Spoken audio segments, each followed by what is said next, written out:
And this is what I wrote after I watched some news. I came in and said a little bit more, and then this came out onto the page. Huge swaths of Western Kentucky were obliterated this weekend by tornadoes that swallowed up and spit out whole towns. When folks immediately began to help, it reminded me of what a 9-year-old Dorothy Day said after seeing how people reached out to one another after the great San Francisco earthquake of 1906. Dorothy grew up in San Francisco and she witnessed that earthquake and how people responded to each other. And little Dorothy wondered at that early age, why can't people treat other people like this all the time? Occurred to her. She was a little mystic in the training. When she saw the people reaching out to one another, she said, why can't people treat other people like this all the time? Can you remember New York City and the whole world after seeing how people reached out to one another after 9/11? Where did that outpouring of love and compassion and kindness come from? The simple yet profound answer is came from the heart. That tragedy caused our minds to stop and our hearts opened. Anyone who practices meditation knows that you will never achieve peace of mind. Peace can only be found in the heart. What would the world be like if we could treat each other like that all the time? What if we could practice keeping our hearts open more of the time? The ego mind sees a world of separation,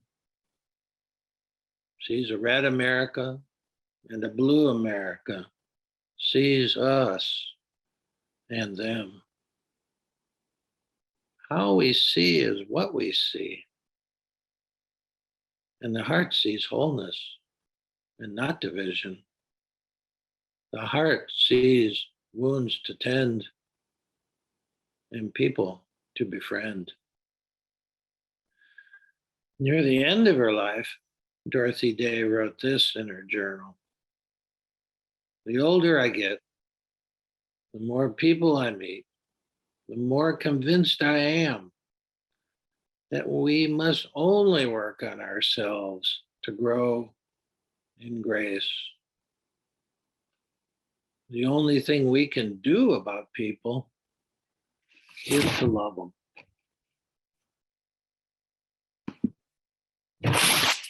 Love, peace, unity, the wellness of all living beings. Do you really think that the next election will heal us? Do you really think that more guns will make us safer? No, we must work on ourselves. It starts with me and it starts with you, and it builds from there. We must learn how to allow our hearts to tend to this wounded world. And we must learn how to befriend each other, no matter their race, politics, gender, or religion. That, my friends, is the heart of the matter. We must learn how to allow our hearts to tend to this wounded world And we must learn how to befriend each other. It doesn't matter what people's race, politics, gender, or religion is. That, my friends, is the heart of the matter. Okay, well, I want to work with that and lead us to a different contemplation today, different period of contemplation. We've been working with the imaginative heart-based practices from the Tibetan tradition, but really they're for everybody. You don't have to be a Tibetan Buddhist to do Tonglen, and really Tonglen is like the trunk, and then there's in the Tibetan bag of wisdom tools, Tonglen is like the tree, and then there's branches of it that have the same principle but slightly different uses. And so we're going to work on that. So I want to get back to the screensaver because some of you came in late, didn't see what we were looking at. Because this is from the Catholic tradition, the Christian tradition, but it's the heart of the matter here. This is what's icon made by Robert Lentz, a great icon maker. He's a Franciscan. And it's called The Mother of Sorrows. And he put it out after 9/11. It's obvious. And if you look at it, you see the essence of Tonglen right there.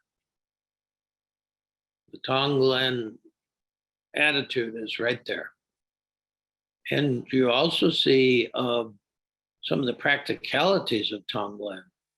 Notice where the smoke from the towers is in terms of the mother, right at the heart. Comes right out of there, goes into the heart. You have to take this kind of tragedy. The only thing that can deal with it is the heart. The mind can't deal with it. The mind can deal with particulars and plans to help, of course, but it's secondary. It's great that we have that in organizations that can help and people who analyze and know where to get the help. But really, that's secondary. The first thing is a heart to deal with it, the heart of the matter. Tom Troutman with us yesterday, he said, well, he felt so helpless as we normally do. He was talking about Haiti, and he's a longtime Haiti advocate, traveled to Haiti many times, but he hasn't been able to go in the last 3 years, as I have not been able to go. And who knows when we could go again, given what's going on with both COVID and the civil unrest and just a breakdown of civil society there into violence, into us and them, gangs. And he said, well, at least we can pray. Well, I know what Tom's saying, but I would say the first thing we can do is this work. Prayer is the first thing we have to do. Another Tom Bloom from Texas said, if I could do the heart work first, then my mind could be clear enough to take effective action. I thought that was interesting. So we're going to work with an allied Tonglen practice today, one that is off that tree of heart practices, and imaginative practices that use the imagination, and they use the heart and the breath. All these things, Tibetans are very skillful in putting all these things together. Yeah. Look at her eyes. Look at her emotion here in the icon for a minute. There is peace in this picture. As a matter of fact, if you look in the upper left-hand corner above one of the planes, that's the Cyrillic, which is the Russian Orthodox Russian language. That's the peace is up in the left-hand corner. Over in the right-hand corner is NY for New York. But this is the way we bring peace, not bombing some country, and certainly not, not flying planes into towers. Islam means peace, and it didn't get it. It didn't get it. Decades of warfare in the Middle East, many people killed, and most of them Muslims. It didn't bring peace. Violence doesn't bring it. But the whole thing is saying this is the way to peace. And it starts with the heart. And it starts with a very courageous thing to do this practice. This is a courageous practice, literally, because coeur in French, as Vivian knows, is the word for heart. And so courageous really means the most courageous thing you can do is to open your heart in the face of suffering. And the good news is that the heart we're talking about opening is not the physical heart, it's the sacred heart, as they say in the Catholic tradition. It's the one you see exposed on the icons of Jesus and Mary. But it wasn't those two who have it. They were just saying you all have it. That got lost in translation. In my parochial school, I thought, well, gee, these are the only two really special people here. But no, really, it was the other way around. They were saying, they were pointing to it. They were pointing to the fact that we all have this transformative part of ourselves, a thing that's so powerful, it can turn smoke into light. It can turn suffering into love, into joy. That's powerful. And Mary was the mother of sorrows. Imagine standing and watching what happened to her son, to a friend of yours or to one of your children. This is really to be at the foot of the cross, which we all are really all the time in this world now. If you watch any news, it's like you're right there seeing immigrants, being killed, seeing any matter, seeing the whole towns be devastated like we saw yesterday, if you watched any of that. So we're really all in Mary's place. We're at the foot of the cross. The good thing is, though, we have teachings that tell us there's something we can do about it. As Dorothy says, she says, the one thing we can do about people and about these situations is love. So some things to remember, just a few practical tips before we're going to actually do the offspring we're going to do of the branch from this root of Tonglen and imaginative heart practices is called POA. And POA is how to use this basic practice to pray for the dead or the dying, the wounded. We don't know the people who are wounded in the hospital. Will they die or whatever? There's also, people dead already. This is it turns it just a little bit and puts victims, people who have been hurt in tragedies, people who have passed away. I mean, I'm working with a couple people every day in my afternoon period using this practice. One woman died on Thanksgiving, and a sister of a friend of mine. So I'm praying for her for 49 days, doing this practice. Another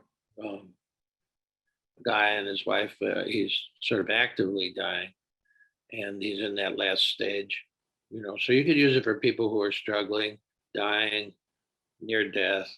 You could use it, and this sort of blows out of the water the idea that when somebody's dead, there's nothing you can do for them. Don't believe that. Don't believe that. There is no separation. That's also what gets factored in with the way of the heart operating system, which is of the three operating systems, it's the only one that is non-dual, non-binary. In other words, no separation. What we consider a great separation when people graduate from this earthly realm to whatever's next. Mystics don't see that. Heart, heart, heart operation system does not see that separation as unbridgeable. So maybe your mother or your father or your wife or your husband or your children may have died years ago. Doesn't matter. You could do this for them. Now, this practice will be presented by uh, another meditation teacher from the Irish Tibetan monastery. It's a woman, Christine Begley. She's really good, and she knows this practice. Uh, and she presents it as doing it for one person. Yeah, because that's the simplest, best way to do it. But you could do it for one situation. If you have one snapshot of one of these towns, there are towns in Tennessee too, and towns all over. You might know a town in Arkansas, or something like that. You can just do it for just this devastation in general, or maybe you are doing it for some person in your life who's in this situation. It's all it's wide open, so you can do it for a group of people. Really, you do it for the whole planet. I've done it for the whole planet is on life support right now. Uh, but so you can adapt it, and you can also adapt the practice to. We'll be using what the Tibetans call a yidam, which just means a spiritual figure, like you're seeing on the. I'm going to take our mother off the screen for them to give her a break here. You could use that picture in this practice. You could use any picture from any tradition, another saint, another mystic, Rumi, Hafez. It doesn't matter. These people are all brothers and sisters in this. They can do the work. And the yidam is actually, it's visualized. It's really always in your heart. And so the heart's your own heart's doing the work, but it's not just your heart. You're connected to the hearts of all these people. So it's somewhat helpful for people to actually visualize some kind of being. And if nothing comes to mind, you can just use a bit of glowing golden light or whatever color. Yeah. So it's very fluid. So just feel flexible about it. But the essential thing is we're going to be tending to somebody that's wounded or who perhaps has died. Yeah, and once you get this a practice, it opens up a lot, and it doesn't. You don't feel so helpless. I do it for Haitians all the time because then I can't go there, but I can go there this way. So it really gives you quite a bit more reach and diminishes this feeling of helplessness and overwhelm at the same time, paradoxically, because it seems like, oh, I'm taking in suffering and I'll just be more overwhelmed. Well, actually, that's not how it is, because uh, your heart can handle it. Your ego can't handle it. The ego is what's afraid of it. And, if it doesn't appeal to you at this moment or you just can't do it, that's fine. Just sit with us in any way you can. Okay.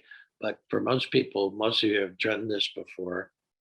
You have the ability to do this. So let's do it.